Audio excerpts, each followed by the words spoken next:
Could this tiny island undermine Japan and South Korea's warming ties? Despite having many shared values and both being key allies of the United States, Japan and South Korea have long had a rocky relationship, especially over Japan's colonization of the Korean peninsula in the 20th century. However, that has begun to change in a meaningful way in recent years, driven in large part by shared security concerns, North Korea, China, bilateral talks and meetings, and the personal relationships between leaders, perhaps best embodied by former Prime Minister Ishiba Shigeru's warm ties with South Korean President Lee Jae-myung. However, that progress is at risk of being undone under Japan's new Prime Minister. At the center of Takaichi Sanae's beef with Korea is a tiny string of islands between the two countries, known as Takeshima in Japan and Dokdo in Korea. They're controlled by South Korea, but have long been claimed by Japan, and have been a frequent source of tensions despite being 0.2 of a kilometer and having a permanent population of exactly one elderly Korean woman. While the islands may seem innocuous,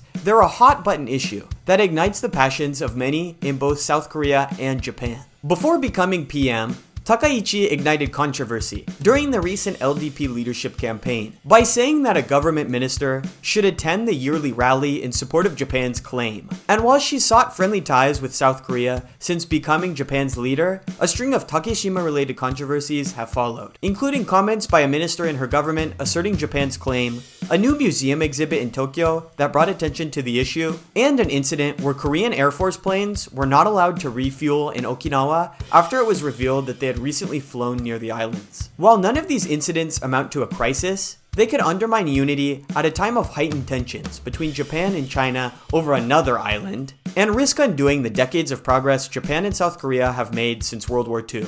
Subscribe for the latest on Japan and its place in the world. Thank you.